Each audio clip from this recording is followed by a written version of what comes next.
Fala pecador e pecadora. Meu nome é Darcy Gonçalves, sou pecador também. E também.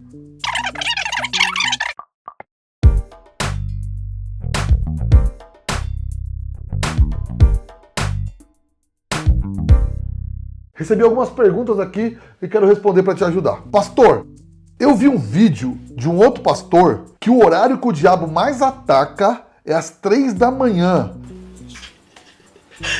Porque é o horário que tem menos pessoas orando, porque tem menos pessoas acordadas. É verdade isso?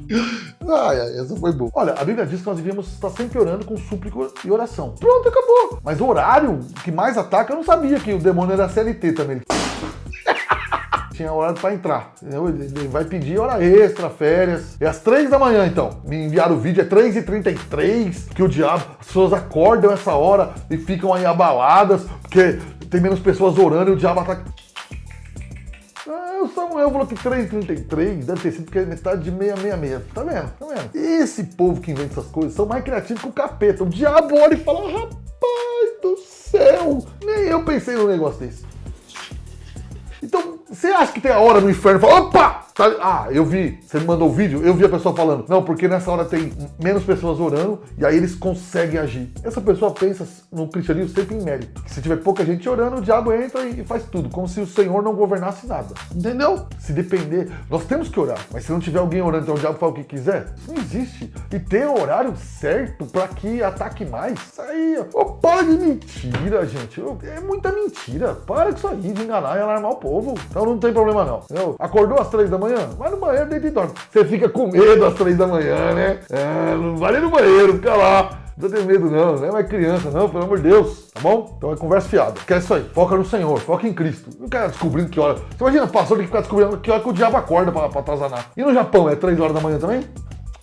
Se lascar. Pastor, sobre a guerra em Israel. Israel é o povo de Deus e Irã o Satanás? Nós precisamos orar por Israel para sermos abençoados?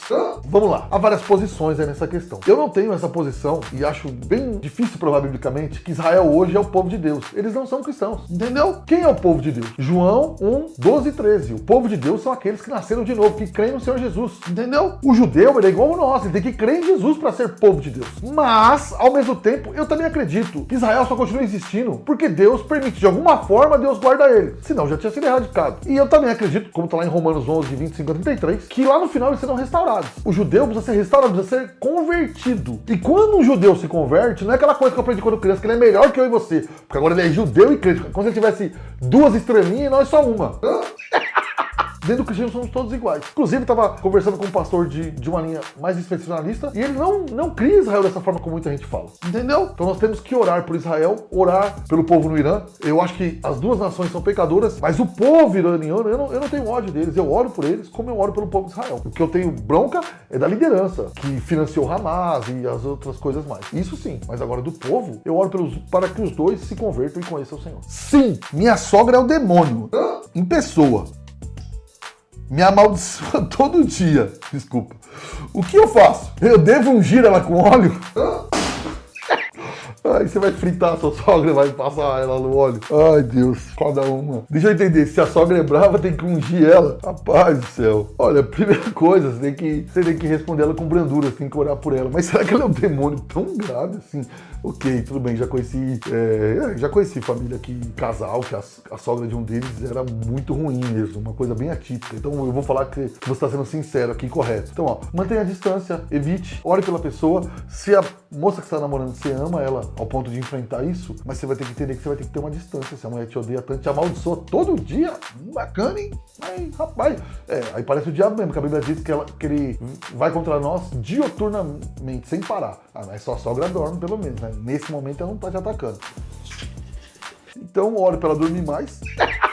Dormir mais, não dormir pra sempre, não, hein?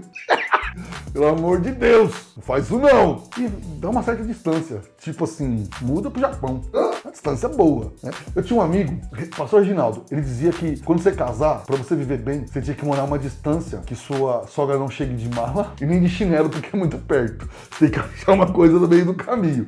Ele era um homem sábio. Lembra, ele não dizia isso da sogra dele. Falou mal dos outros aí! Ele dizia de quem tinha sogra que parecia capiroto, beleza? Então cuidado aí, E cuidado mesmo, vai comer um bolo aí envenenado, hein? Cuidado. Pastor, eu descobri que o meu pastor é da maçonaria.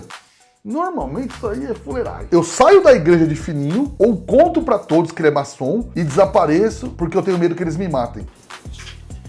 Rapaz, você tá assistindo muito filme. Primeiro, você tem certeza que ele é da maçonaria? Eu vou te contar, mas rapidamente, ó. Uma doida lá em Marília falou que eu era maçom. Tudo bem, nós cometemos um erro. Eu raspei a cabeça, a Kátia raspou a cabeça. Não devia ter feito, na parte que nós éramos Biruleibe. E aí ela espalhou pra todo mundo que nós éramos maçom. E tinha um doido que tinha vindo de uma seita, da Universal. Dois doidos. E aí eles acreditaram que eu era maçom. E aí eles começaram a dizer que eu orava, eu amaldiçoava deles. E a orelha deles e o nariz deles cresciam. E que o Danilo lá da igreja tinha um nariz grande porque andava comigo. Você fica falando essas coisas, você vai encontrar doido que vai achar mesmo que seu pastor é um cão. Tá maluco. Rapaz, dificilmente. Onde você mora? Pastor maçom, não é assim. Como que você descobriu isso? Às vezes você ficou vendo uns vídeos de gente doida na internet, aí às vezes ele nem é. Provavelmente ele não é. Qualquer pastor aí hoje em dia, a pessoa não sabe nem por que acusa. Quais são os motivos para ele ser maçom? Como você descobriu isso? E outra, a Bíblia diz o seguinte, ó. Não aceite acusação contra um pastor sem 2, 3 testemunhas. Você tem certeza que ele é maçom? Olha pra família dele. Eu acho que você tá exagerando, tá inventando, entendeu? Tem, às vezes, de vez em quando, uns jovens ficam numa caça aos maçons. O pastor é satanista. Mas pobre desse jeito, coitado do seu pastor, como é que ele é satanista? Acho difícil aí, hein? Você devia, você mesmo, ver bem se... Conversa com alguém na igreja mais maduro e ver se você não tá meio doidão. Às vezes você ficou lendo coisas sobre isso e ficou doidão. Entendeu? Pastor, meu pastor disse que nós temos que ter muitos filhos, de 4 a 5 filhos para poder honrar a Deus. O que você acha? Olha, eu acho que ter filho é uma bênção. Os crentes deviam olhar isso como bênção. Esse movimento, às vezes, forçado de que as pessoas têm que ter muito filho. Inclusive, pastores têm um filho falando que os outros que tem que ter 5 ou 6. Essa foi boa. Meio forçado. E quem são eles para decidir isso pelas pessoas? Tá maluco. Sabe, às vezes se pegam ideias americanas. É muito mais fácil criar um filho nos Estados Unidos do que aqui. Aqui o custo é muito maior. Nós temos uma questão de inflação, de tudo mais difícil. Eu acho que o crente devia ter prazer em ter filho. Acho horrível quando mulheres, homens ficam reclamando dos filhos, dos custos e só reclamam. Acho isso horrível. Mas também não acho que é função pastoral ficar dizendo quantos filhos a pessoa deveria ter. Entendeu? Você não devia ir nesse caminho de que alguém ficar te forçando. Isso não é saudável, isso não é bom. E você devia, na realidade, orar, colocar isso diante do Senhor. E se você puder ter vários filhos, eu tenho 4 filhos e sou muito feliz com isso. Mas isso não quer dizer que todo mundo que vai na igreja vai ter que ter 4 filhos. Não, vai sim. Todo mundo que vai na igreja vai ser reformado agora, todo casal vai ter que ter 4 filhos. Não, tá vendo? Isso não pode. Isso não, você não pode fazer. Eu não posso fazer da minha experiência uma doutrina para os outros. Entendeu? Agora, o crente devia encarar o ter filho com grande alegria. Uma bênção no Senhor. A Bíblia diz isso. Mas cuidado também pra gente ficar forçando muito. Tem pessoas que ela tem alguma doença e não pode ter filho. Então, às vezes, a gente fica. Parece que a alegria de Deus só vem através dos filhos. Há pessoas que, por algumas questões, não tiveram filhos, são felizes no Senhor também. Então você tem que tomar muito cuidado com isso, tá? Entendeu? Vamos lá. Tem mais uma pergunta aqui. E essa aqui é uma pergunta pessoal, diferente das outras. Pastor, tem uma dúvida sobre você.